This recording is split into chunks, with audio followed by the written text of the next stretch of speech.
In the early 1900s, a young Sam Warner could be found working as a projectionist in an amusement park in Youngstown, Ohio. After months of working and barely scraping by, Sam Warner came up with the idea to take a projector on the road. But as someone barely making ends meet, $1,000 was too big of an investment. He reached out to his brothers and agreed to go into business together.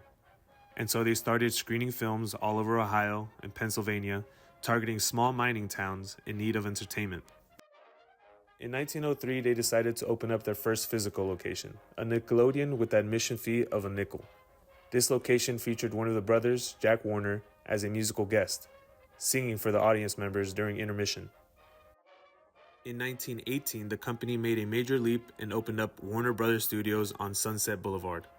They would soon after release their first nationally distributed film, My 4 Years in Germany, a film once described as war propaganda.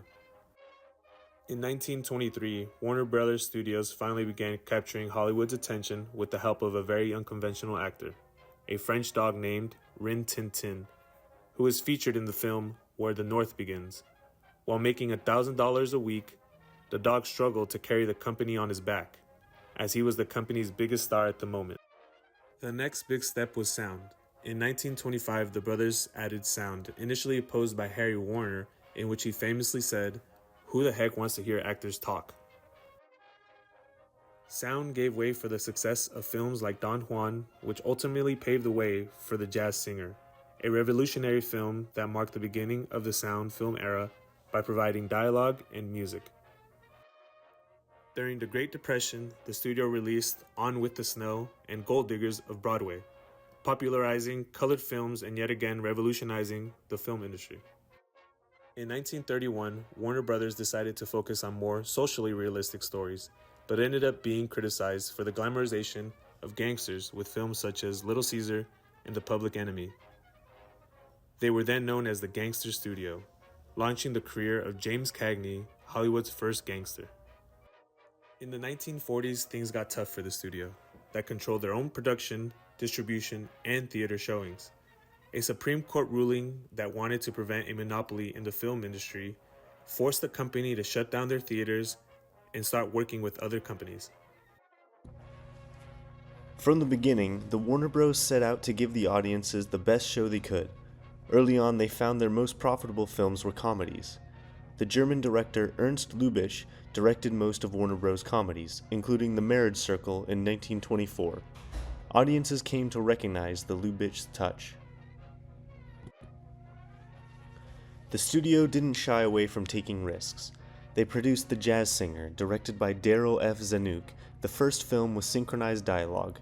The film kicked off a trend of musical dramas, but it wouldn't be the biggest trend Warner Bros. Start.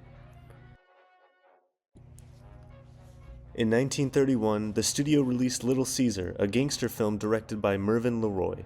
Their gangster movies would become a staple for a long time, and solidified the actors in them as stars.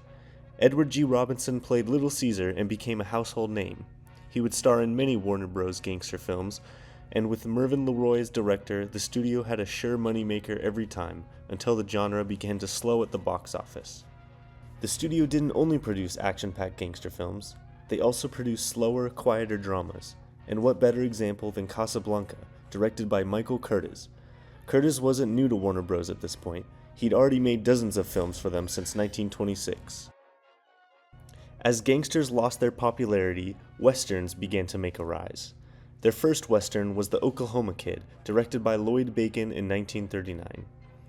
Michael Curtiz had his hand at a few westerns as well.